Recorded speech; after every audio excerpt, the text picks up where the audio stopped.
Shalom Bapak Ibu yang diberkati Tuhan, kita jumpa kembali dalam FWF Osaka Film Fellowship obrolan santai keluarga Allah. Kita akan mulai malam hari ini dengan pengajaran firman yang akan dibawakan oleh hambanya Pastor Budi Setiawan dari Surabaya dengan topik menang dengan cara Allah. Kita akan awali di dalam doa, kita berdoa. Allah Bapa di surga, kami bersyukur kepadamu karena kebaikan-Mu Tuhan. Kami bersama-sama akan belajar firman Tuhan dengan topik yang sudah disiapkan, yang akan dibawakan oleh hamba-Mu Pastor Budi Setiawan dari Surabaya. Tuhan, Bapa di surga, kami mohon urapan Tuhan, memberkati kami semua, sehingga apa yang akan kami dengar, kami pelajari, boleh menuntun kami Tuhan, untuk berjalan dalam kebenaran Tuhan. Berkati hamba-Mu, terima kasih bahwa Tuhan sudah mempersiapkan hamba-Mu, sehingga apa yang akan kami dengar Tuhan, boleh membangun iman kami. Tuntun kami Tuhan sebagai anak-anak Tuhan untuk siap dan bersedia untuk terus dibentuk dengan dari firman-Mu Tuhan. Akan menuntun kami, menolong kami. Terima kasih Tuhan. Inilah doa kami. Kami serahkan di dalam nama Tuhan kami Yesus Kristus. Amin. Baik, untuk hambanya Pastor Budi Setiawan, waktu kami serahkan. Silakan Pastor.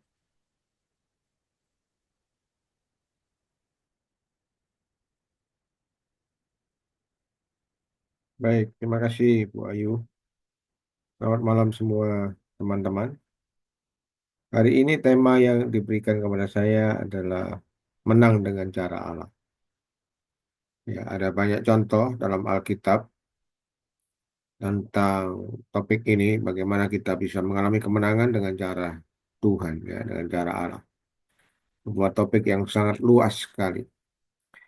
Namun hari ini, malam ini saya ambil topik ini dari kisah tentang Daud dan Goliat, ya, sebuah kisah yang sudah sangat kita kenal. Mungkin kita sudah tahu sejak kita kecil, bagi teman-teman yang ke sekolah minggu pasti tahu tentang kisah Daud dan Goliat. Kita akan belajar dari Daud dan Goliat bagaimana kita bisa mengalami kemenangan dengan cara Allah. Ya, kita baca dulu dari 1 Samuel pasal yang ke-17. Saya bacakan, dikatakan di sini Goliat menantang tentara Israel. Orang Filistin mengumpulkan tentaranya untuk berperang. Mereka berkumpul di Soko yang di tanah Yehuda dan berkemah antara Soko dan Aseka di Efes Damim. Saul dan orang-orang Israel juga berkumpul dan berkemah di lembah Tarbantin. Mereka mengatur barisan perangnya berhadapan dengan orang Filistin. Orang Filistin berdiri di bukit sebelah sini dan orang Israel berada di bukit sebelah sana dan lembah ada di antara mereka. Jadi dalam ayat ini kita melihat bahwa mereka saling berhadapan satu dengan yang lain dan dipisahkan oleh lembah.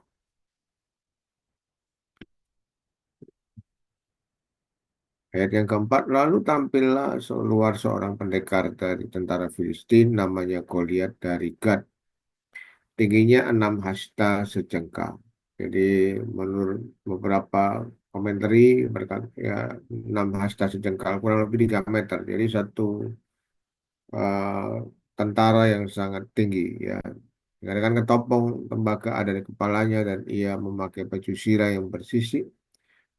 Berat baju sirah ini 5.000 sikal tembaga. Dia memakai penutup kaki dari tembaga dan di bahunya ia memanggul lembing tembaga. Gagang tombaknya seperti pesah tukang tenun dan mata tombaknya itu 600 sikal besi beratnya.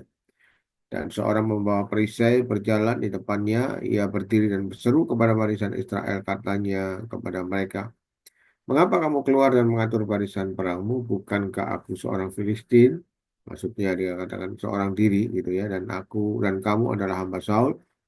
Pilihlah bagimu seorang dan biarlah ia turun mendapatkan daku. Jika ia dapat berperang melawan aku dan mengalahkan aku, maka kami akan menjadi hambamu. Tetapi jika aku dapat mengungguli dia dan mengalahkannya, maka kamu akan menjadi hamba kami dan tak perlu kepada kami.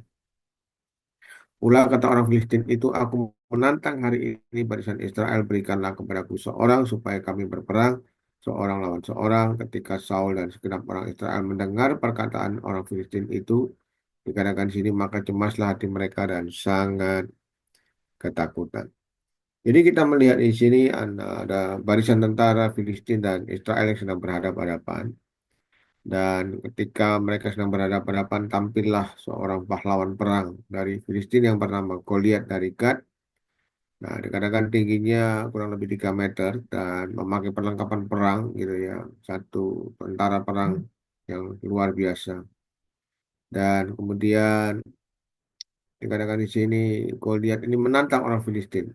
Ya, satu lawan satu. Kalau Filistin kalah, dan Filistin akan menjadi hamba Israel. Demikian juga sebaliknya. Kalau tentara barisan Israel kalah, maka mereka akan menjadi hamba orang Filistin. Nah, perhatikan ayat 11 dikatakan ketika Saul dan segenap orang Israel mendengar perkataan orang Filistin itu, maka cemaslah hati mereka dan sangat ketakutan. Sekarang kita lompat aja dulu ya.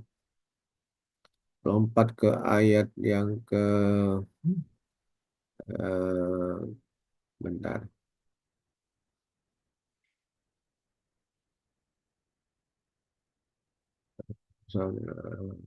Kita lompat ayat yang ke-40. 40. Ya, ayat 40 ya. Perkelahian Daud dengan Goliat. Lalu Daud mengambil tongkatnya di tangannya, dipilihnya dari dasar sungai 5 batu yang licin, dan ditaruhnya dalam kantung gembala yang di bawahnya, yakni tempat batu-batu. Dan umbannya dipegangnya di tangannya. Demikianlah ia mendekati orang Filistin itu. Orang Filistin itu kian dekat menghampiri Daud, dan di depannya orang yang membawa perisainya. Ketika orang Filistin itu menunjukkan pandangnya ke arah Daud, serta melihat dia dihinahnya Daud itu karena ia masih muda, kemerah-merahan, dan elok parasnya. Orang Filistin itu berkata kepada Daud, anjingkah aku, maka engkau mendatangi aku dengan tongkat. Lalu demi para allahnya orang Filistin itu mengutuki Daud. Ulah kata orang Filistin itu kepada Daud, hadapilah aku, maka aku akan memberikan dagingmu pada burung-burung di udara dan kepada binatang-binatang di padang. Tetapi Daud berkata kepada orang Filistin itu, engkau mendatangi aku dengan pedang dan tombak dan lembing, tetapi aku mendatangi engkau dengan nama Tuhan semesta alam, Allah segala barisan Israel yang kau tantang itu. Hari ini juga Tuhan akan menyerahkan engkau ke dalam tanganku, dan aku akan mengalahkan engkau dan memenggal kepalamu dari tubuhmu. Hari ini juga aku akan memberikan mayatmu dan mayat tentara orang Filistin kepada burung-burung di udara dan kepada binatang-binatang liar, supaya seluruh bumi tahu bahwa Israel mempunyai Allah. Jadi katakan di sini supaya seluruh bumi tahu bahwa Israel mempunyai Allah. Ayat 47, dan supaya segenap jemaah ini tahu bahwa Tuhan menyelamatkan bukan dengan pedang dan bukan dengan lembing, sebab di tangan Tuhan lapar tempuran, dan ia pun menyerahkan kamu ke dalam tangan kami. Ya, oke, sampai di sini dulu. Ya. Nah, Bapak Ibu, kita melihat bahwa kisah Daud dan Goliat ini satu kisah yang sangat fenomenal. Ya. Sebuah peperangan yang sebenarnya tidak seimbang antara Daud dan Goliat. Karena Daud tinggi besar, dan dia bukan hanya tinggi besar, tapi dia juga pahlawan perang. Sejak masa mudanya dia sudah berlatih perang dan orang yang sangat hebat. Orang yang well equipped, yang diperlengkapi dalam peperangan. Ya. Nah, sedangkan Daud, ya, dia masih sangat muda, ya, tidak perawakannya tidak setinggi Goliat. Ya. Jadi dia tidak punya pengalaman perang, tetapi dia punya pengalaman bersama dengan Tuhan, gitu, ya. Jadi kalau kita lihat di sini Daud dan Goliat ini sebenarnya sebuah peperangan, ya, perkelahian yang tidak seimbang. Namun kita melihat di sini dengan pertolongan Tuhan akhirnya Daud mengalami kemenangan. Nah, apa yang kita bisa pelajari di sini? Ada banyak hal, saudara, ya. Saya tentunya tidak bisa menyingkapkan semuanya, tetapi ada beberapa hal yang saya mau sampaikan. Yang pertama adalah jangan kita terintimidasi dengan besarnya masalah atau musuh yang kita hadapi. Ya. Kalau kita lihat di sini dalam ayat yang ke-11 tadi, pasal 17, 1 sampai pasal 17 ayat yang ke-11 dikatakan bahwa barisan tentara Israel itu takut, termasuk juga Saul, takut mendengar ancaman Goliat. Kalau kita baca dalam ayat-ayat di pasal 17 itu dikatakan bahwa Goliat ini menantang barisan tentara Israel untuk melawan dia satu persatu. Dan barang siapa yang menang nanti, nah misalnya kalau Filistin yang menang, maka Israel akan menjadi budak orang Filistin. Demikian juga sebaliknya, kalau orang Israel yang menang, maka Filistin akan menjadi budak orang Israel. Ya. Dan tantangan itu bukan sehari dua hari, saudara. Kalau saudara baca dalam ayat pasal 17 dikatakan selama 40 hari Goliat tampil ke depan dan memberikan tantangan. Ya. Jadi dengan kata-kata yang sama, Goliat berkata, berikan kepadaku satu lawan satu. Nah, mendengar hal itu dikatakan dalam ayat 11, eh, si Raja Saul dan seluruh barisan tentara Israel cemas dan takut. Dikatakan maka cemaslah hati mereka dan sangat ketakutan. Nah, kenapa takut? Ya, karena mereka melihat bahwa Goliat ini bukan sembarangan orang, tetapi dia seorang tentara yang sangat besar, yang well equipped, yang sudah diperlengkapi dalam peperangan sejak masa muda dan melihat lihat apa lihat eh, besarnya si Goliat ini saja sudah langsung takut sebenarnya. Nah, termasuk Saul juga. Padahal Saul itu dikenal sebagai orang yang tingginya melebihi orang-orang Israel pada waktu itu, ya.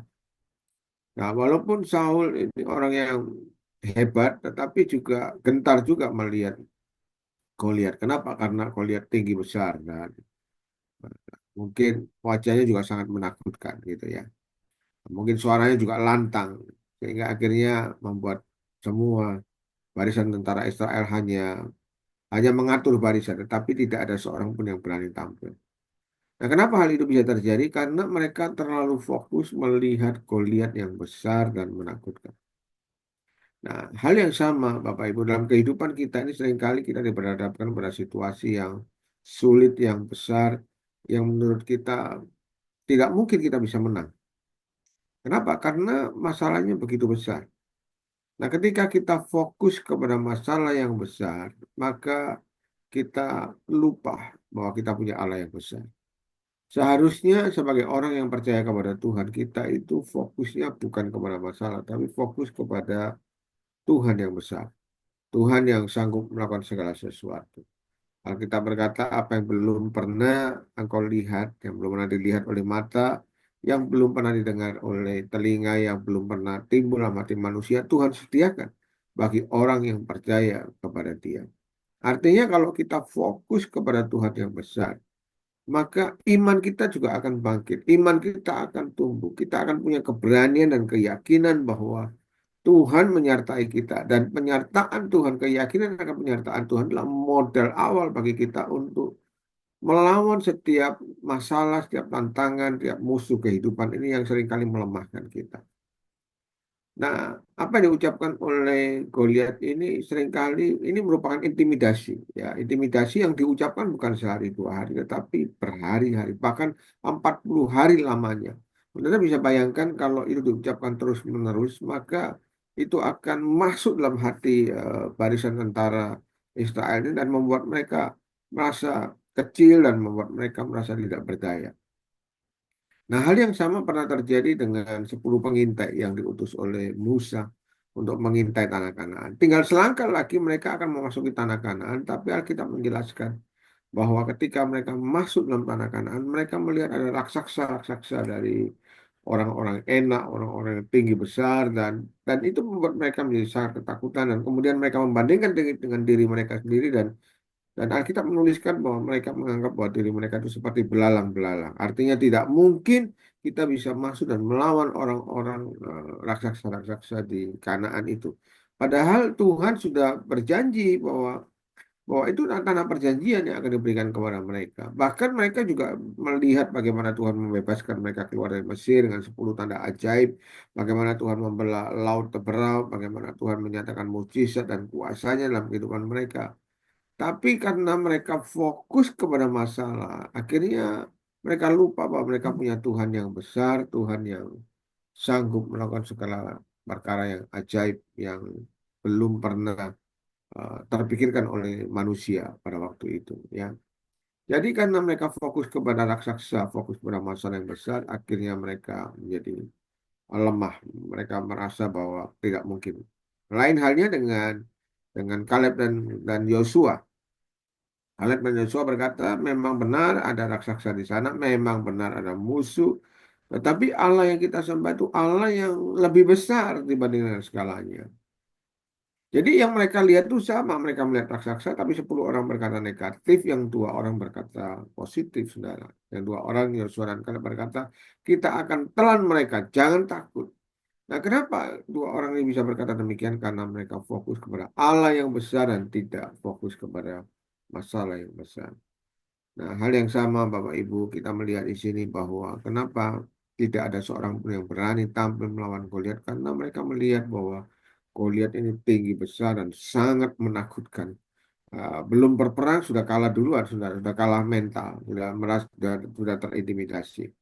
Nah, seringkali dalam kehidupan ini kita juga diperhadapkan dengan masalah-masalah yang besar. Ya, sebenarnya masalah yang besar atau masalah yang kecil bagi Tuhan sama saja, saudara. Tidak ada masalah yang besar dan tidak ada yang masalah yang kecil. Bagi Tuhan semua sama, saudara. Dan satu hal yang perlu kita ingat, ada satu ayat yang menarik, nah, satu Korintus pasal yang ke 10 ayat 13 bisa ditampilkan sebentar, Bu Ayu. 1 Korintus 10 ayat yang 13. Nah,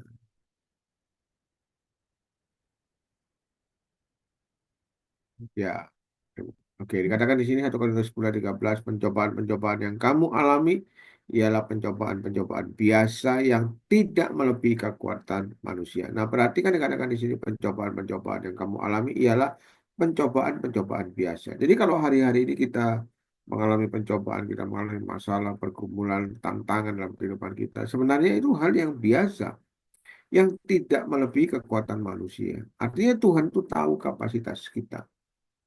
Tidak mungkin melebihi dari kapasitas kita. Sama seperti kalau misalnya saya pergi dengan anak saya lah, ke mana, ke supermarket misalnya atau kemana saja. Kemudian beli sesuatu, saya minta tolong, ayo kamu bawa ini. Nah, pasti saya akan berpikir ya, barang yang berat pasti saya bawa. Yang lebih ringan saya bawa kepada anak saya. Kenapa? Karena saya tahu kapasitas anak saya. Mungkin anak saya masih kecil dan dia tidak bisa mengangkat barang yang lebih berat. Nah, tanggung jawab orang tua untuk mengangkat barang yang lebih berat. Nah, demikian juga dengan Tuhan.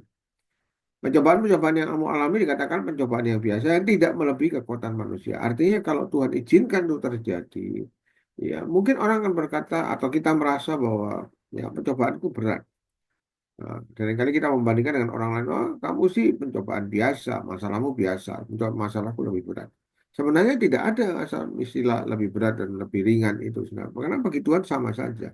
Ya, dikatakan di sini bahwa yang tidak melebihi kekuatan manusia dan Allah itu setia. Iya, dan karena itu ia tidak akan membiarkan kamu dicobai melampaui kekuatanmu.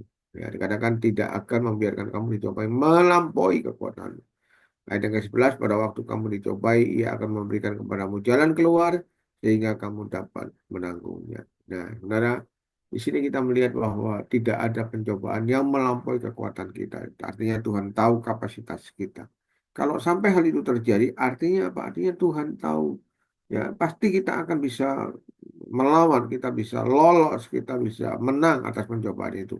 Asal kita tidak mengandalkan kekuatan kita sendiri dan tapi kita mengandalkan Allah. Kadang Allah itu setia, ia tidak akan membiarkan kamu dicobai melampaui dan ia akan memberikan jalan keluar sehingga kamu dapat menanggungnya. Ya, kembali lagi kepada 1 Samuel pasal 17. Jadi yang pertama kita belajar di sini bahwa jangan fokus kepada masalah yang ada. Tapi mari kita fokus kepada Allah yang besar yang sanggup melakukan segala perkara. Karena kalau kita fokus kepada masalah yang ada, walaupun pencobaan kecil sekalipun, kita akan menjadi takut dan gentar, khawatir dan sebagainya. Ya, karena itu dalam kitab Filipi dikatakan janganlah kamu khawatir. Kalau sampai itu khawatir, nah, berdoalah kepada Tuhan dalam permohonan dan dan ucapkan apa segala yang kau khawatirkan dan ucapkanlah syukur gitu ya. Menyadari bahwa Allah kita Allah yang besar, Allah yang sanggup melakukan segala perkara, Allah yang sanggup mengadakan yang dari tidak ada menjadi ada.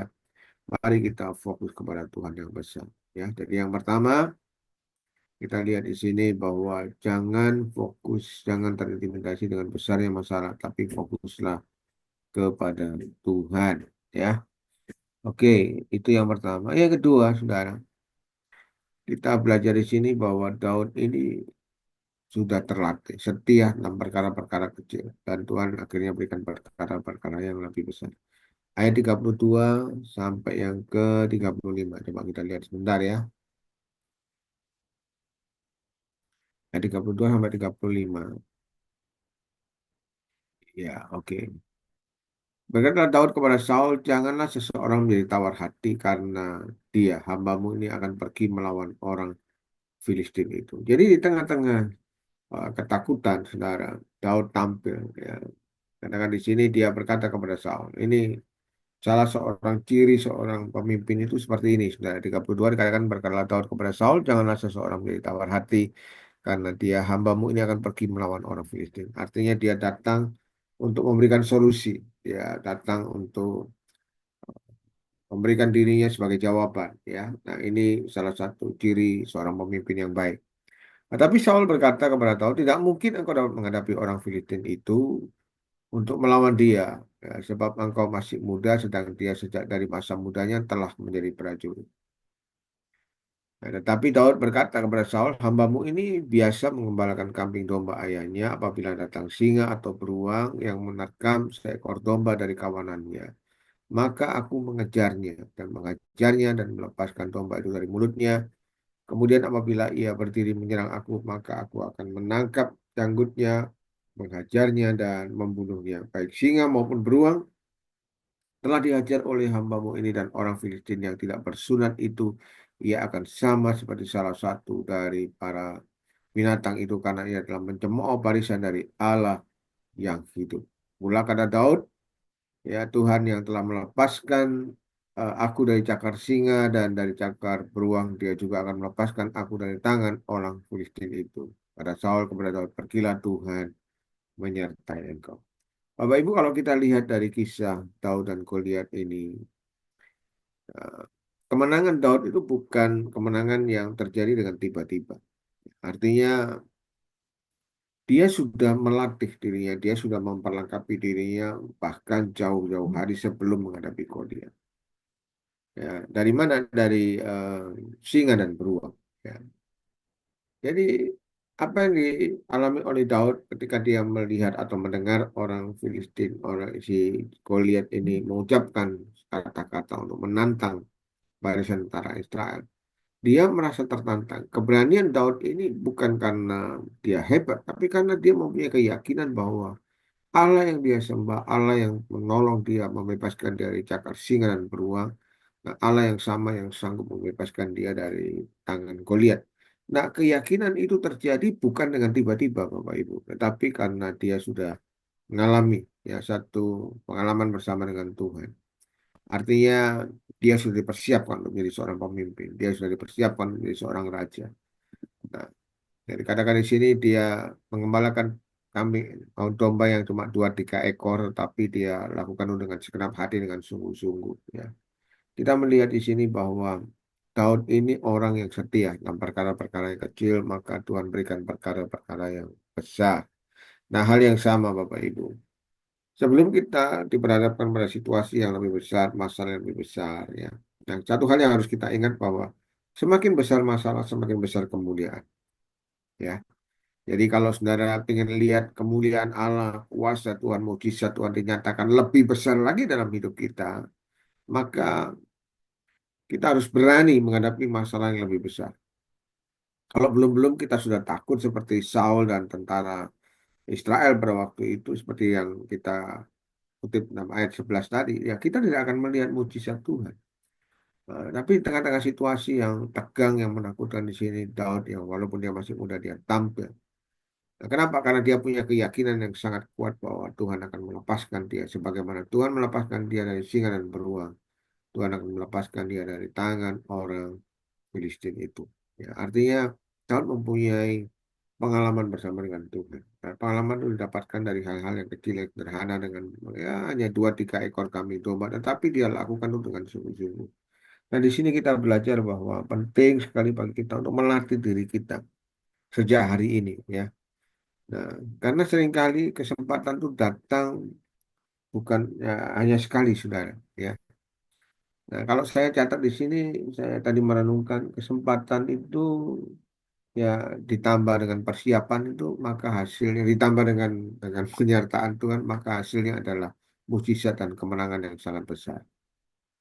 Nah, itu yang terjadi ya. Daud mempersiapkan dirinya dengan dua tiga ekor kambing domba, dia dia melayani dengan sungguh-sungguh, dia take care, dia menjaga kambing domba cuma dua tiga ekor ini dengan sungguh-sungguh, dengan segenap hati. Dia bahkan memberikan hidupnya untuk kambing dombanya dua tiga ekor itu, dan karena dia sungguh-sungguh dia mengandalkan Tuhan, akhirnya Tuhan berikan perkara yang lebih besar melawan Goliat. Dan dari dua tiga ekor kambing domba ini akhirnya Tuhan mempercayakan bangsa Israel, bangsa yang besar, kepada Daud, ya. Dan Alkitab menulis bahwa di masa Daud bangsa Israel mengalami masa keemasan, masa kejayaan. Kenapa? Karena Daud tidak hidup dengan kekuatan sendiri, tapi dia mengandalkan Allah sepenuhnya. Dan itu dia yakin, saudara, karena dia sudah melatih dirinya sejak dini, ya. Nah, hal yang sama, mari kita belajar untuk setia dalam perkara-perkara yang kecil. Apapun yang kita hadapi, masalah pergumulan pada hari ini, jangan menyerah, jangan mundur, ya, jangan putus asa, jangan berkecil hati, karena Tuhan mempunyai rencana yang besar di balik semua pergumulan, tantangan yang ada yang kita hadapi pada hari ini. Ingat satu hal tadi, seperti yang saya katakan, Tuhan tidak akan memberikan pencobaan melebihi kekuatan kita. Dia akan menolong kita, dia akan memberikan jalan keluar. Ya, jangan takut dengan cobaan, jangan takut dengan tantangan, jangan takut dengan masalah, jangan takut dengan pergumulan, karena semua masalah itu justru batu loncatan untuk mengalami kemuliaan yang lebih besar. Semakin besar masalahnya, semakin besar kemuliaannya. Ya, yang perlu kita lakukan adalah setia dulu dalam perkara kecil. Hadapi semuanya bersama dengan Tuhan. Ya, hadapi singa-singa, hadapi beruang-beruang. Nanti kalau sudah singa dan menang, beruang menang, kita akan berhadapan dengan Goliat, dan Goliat pasti menang, saudara. Kenapa? Karena Tuhan serta dengan kita semua. Ya.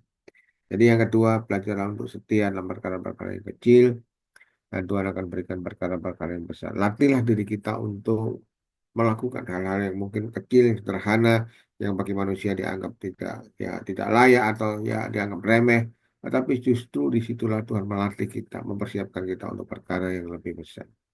Yang ketiga, saudara, yang kita bisa pelajari dari Daud dan Goliat, ayat yang ke 38. 38. Mari kita lihat ayat 38, 1 Samuel pasal 17. 1 Samuel pasal 17 ayat 38. Oke, nah dikatakan lalu Saul mengenakan baju perangnya kepada Daud.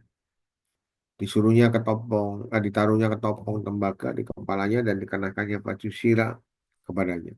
Lalu Daud mengikatkan pedangnya di luar baju perangnya, kemudian ia berikhtiar berjalan sebab belum pernah dicobanya. Maka berkatalah Daud kepada Saul, aku tidak dapat berjalan dengan memakai ini, sebab belum pernah aku mencobanya. Kemudian ia menanggalkannya. Nah, hal yang ketiga, Bapak Ibu, kita belajar di sini, jangan pernah memakai cara-cara yang lama, ya, yang cara-cara yang lazim eh, dipakai orang lain. Kalau kita lihat di sini, ketika ayat yang ke-38 dikatakan lalu Saul mengenakan baju perangnya kepada Daud. Ya, jadi ketika Daud memberikan diri untuk berkata kepada Saul, jangan takut, aku akan maju berperang. Ya, nah kemudian apa yang dilakukan oleh Saul? Saul dikatakan di sini mengenakan baju perangnya kepada Daud. Jadi ditaruh ketopong tembaga dan sebagainya, perlengkapan perang lah. Ya, sebagaimana lazimnya orang berperang itu mesti pakai baju sirah, ada ketopong tembaga, ada apa ini, ada perisai, ada tombak, ada lembing, ya. Tetapi kita lihat di sini ketika Daud mencoba memakai baju sirah Saul, Saul itu orang yang lebih tinggi, saudara, dibandingkan dengan kebanyakan orang Israel pada waktu itu. Jadi ketika Saul mencoba untuk berikhtiar untuk memakaikan ini baju sirahnya kepada Daud, ya kedodoran, saudara. Bukan cuma kedodoran, Daud juga nggak bisa berjalan, sangat mengganggu gitu ya, sangat mengganggu. Sebabnya Daud berkata, "Nah, aku nggak cocok, lebih baik aku nggak usah pakai lah." Ya, ya. Artinya apa? Artinya kita belajar di sini, kita itu seringkali memaksakan pola pikir kita dengan pola pikir Tuhan. Ya, kita harus memahami cara Tuhan untuk memberikan kemenangan kepada kita itu berbeda dengan cara-cara kita. Nah, dalam kitab Yesaya katakan jalan Tuhan dengan jalan manusia itu seperti langit dan bumi itu nggak pernah ketemu, saudara. Jadi apa yang kita pikir baik, apa yang kita pikir bisa bisa menguntungkan kita, apa yang kita pikir itu ya lazim lah dilakukan oleh banyak orang, ya belum tentu saudara itu baik bagi Tuhan, gitu. Tuhan tuh punya cara dan punya rencana yang lain dengan kebanyakan orang. Jadi jangan pernah membuat sebuah frame, ya frame itu apa, kerangka gitu ya, kerangka bahwa harus gini Tuhan, harus gini. Kalau aku menang, aku menghadapi masalah ini, kalau aku pengen lihat mujizat, aku pengen lihat jawaban Tuhan, harus begini, dan sebagainya. Belum tentu, saudara. Cara Tuhan itu sangat berbeda, ya, sangat berbeda. Dan dan kita dan Tuhan itu hikmatnya luar biasa, Bapak Ibu. Jadi jangan kita membatasi Tuhan dengan cara-cara kita harus begini, harus begitu, ya. Nah, karena bagi Tuhan, dia punya berbagai macam cara. Dia Allah yang kreatif, dia Allah yang tidak pernah kehabisan akal, saudara. Bahkan kalau kita lihat dalam Alkitab, ada banyak cara bagaimana Tuhan menolong umatnya, menolong kita semua dengan cara-cara yang ajaib yang tidak pernah kita pikirkan sebelumnya. Gitu, ya. Jadi kita lihat di sini bahwa jangan pernah menggunakan cara-cara yang lama, yang lazim lah. Ya, ya boleh saja, saudara, boleh saja. Tapi tapi seringkali tapi yang perlu kita ingat jangan pernah membatasi Tuhan dengan pola pikir kita. Ya, kita lihat di sini Saul berusaha menggunakan ketopong, tembaga dan kemudian baju sirah dan sebagainya. Dan ternyata tidak berhasil, saudara. Ya, kenapa? Karena bagi Daud itu sangat mengganggu. Gitu. Jadi lebih baik dia nggak usah pakai apa-apa. Ya. Nah, di dalam peperangan memang yang benar ya harus pakai semua senjata-senjata itu sebenarnya ya. Itu memang lazim lah, lazim. Seorang tentara ya ya begitu. Tapi sekali lagi kita harus ingat bahwa Tuhan itu sanggup melakukan segala hal. Sanggup memberikan kemenangan kita dengan cara yang ajaib, mau pakai topong tembaga ataupun tidak ya. Bagi Tuhan tidak ada masalah, saudara, karena Dia Allah yang sanggup menolong kita dengan cara yang ajaib yang tidak pernah kita pikirkan sebelumnya. Ya, jadi itu poin yang ketiga. Poin yang keempat, kita lihat dalam ayat yang ke-45. 45. 1 Samuel pasal 17, ayat yang ke-45. Samuel pasal 17, ayat yang ke-45. Oke, ya. Ayat 45 ya. Dikatakan, tapi Daud berkata kepada orang Filistin itu, engkau mendatangi aku dengan pedang dan tombak dan lembing, tetapi aku mendatangi engkau dengan nama Tuhan semesta alam, Allah segala barisan Israel yang engkau tantang itu. Ya. Nah, kita lihat di sini bahwa Tuhan, ya, Daud itu datang kepada Goliat dengan nama Tuhan. Ya, artinya dia mengandalkan Tuhan. Dia tidak mengandalkan kekuatannya sendiri, tapi dia datang dalam nama Tuhan. Artinya dia menyadari bahwa secara fisik dia kalah besar lah, gitu ya. Tetapi Daud meyakini bahwa Tuhan yang dia sembah itu Tuhan yang lebih besar dari segalanya. Kadang-kadang di sini engkau mendatangi aku dengan pedang dan tombak, tetapi aku mendatangi engkau dengan nama Tuhan semesta alam. Allah segala barisan Israel yang kau tantang itu. Dikatakan Tuhan semesta alam.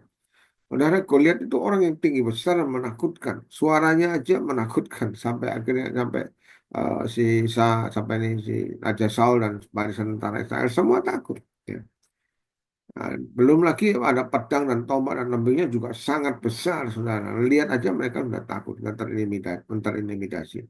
Tetapi sekali lagi seperti yang saya katakan sejak awal, Ya, jangan kita terintimidasi dengan besarnya masalah, dengan besarnya eh, Goliat, raksasa, ya, masalah pergumulan, tantangan yang kita hadapi. Tapi mari kita fokus kepada Tuhan yang besar. Dikatakan sini, Daud itu fokus kepada Tuhan yang besar, Tuhan semesta alam. Kata Tuhan semesta alam itu menunjukkan bahwa Daud itu fokus kepada Tuhan yang lebih besar. Bagi Daud, ya mau singa, mau beruang atau Goliat sama saja, saudara. Sama saja. Kenapa? Karena Tuhan yang dia sembah itu Tuhan yang besar, bukan masalah yang besar yang dia pikirkan, tetapi yang dia pikirkan adalah Tuhan yang besar. Nah, pola pikir inilah yang membuat akhirnya Daud mengalami kemenangan yang besar. Ya, jadi cara Tuhan itu seringkali berbeda dengan cara manusia.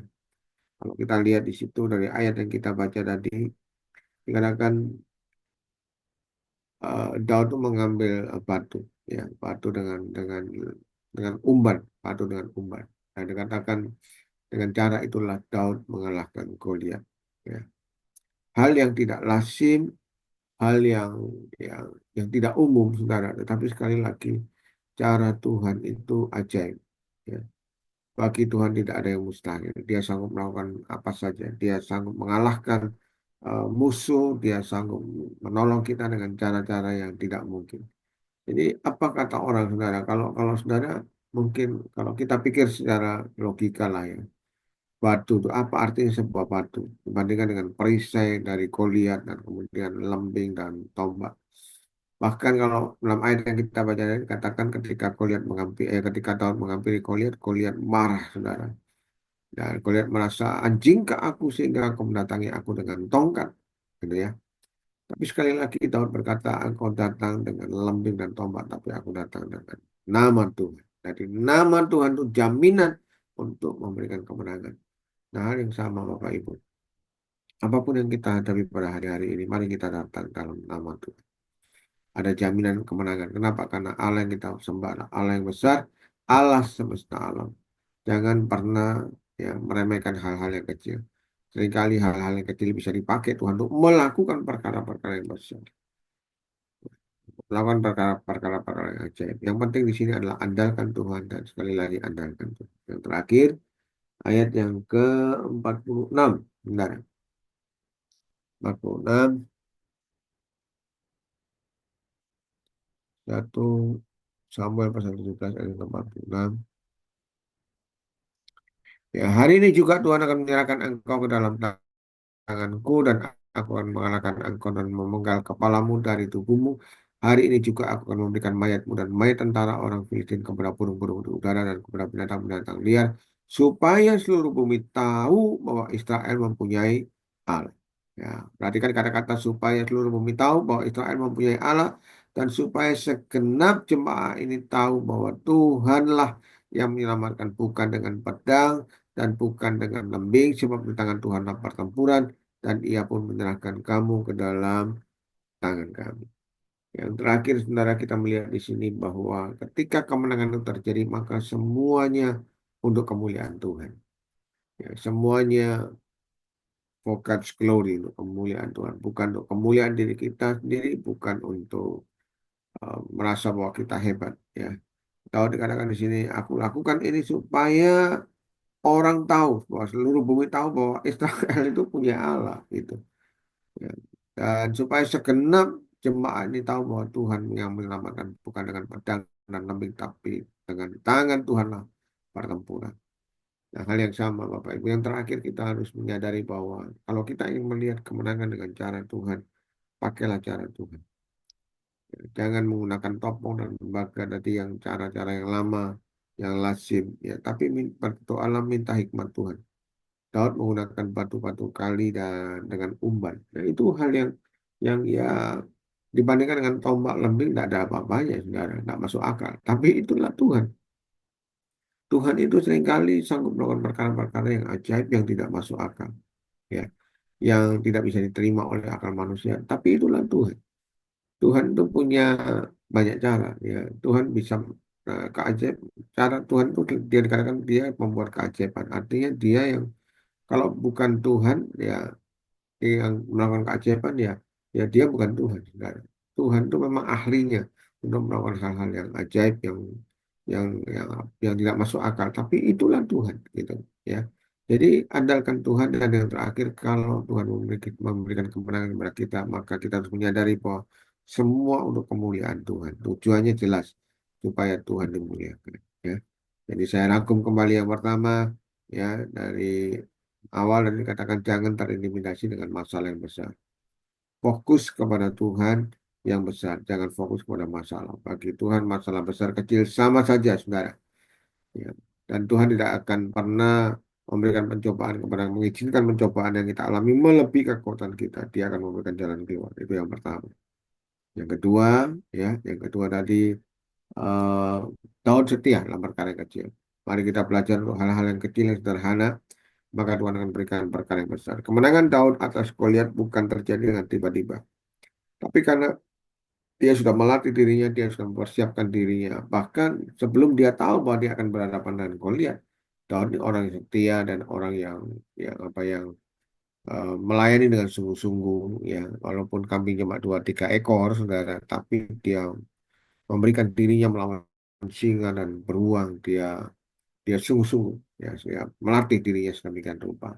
Bahkan mungkin ya sebelum dia melawan Goliat, dia mungkin sedang melatih memakai umban itu ya.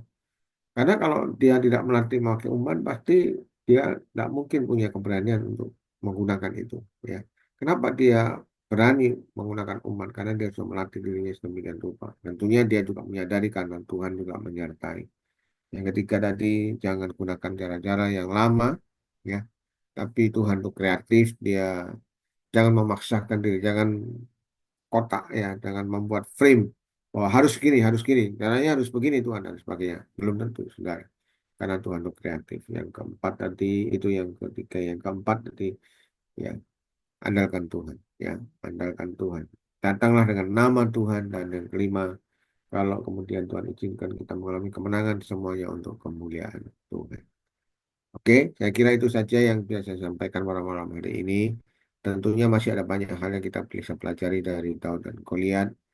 Saya meyakini bahwa kalau kita merenungkan lebih lebih dalam dalam 1 Korintus, dalam 1 Samuel pasal 17 ayat pertama dan selanjutnya, saudara bisa baca di rumah, dan ada banyak hal yang pasti kita pelajari. Saudara, pertempuran Daud lawan Goliat adalah titik awal di mana Tuhan itu memuliakan Daud.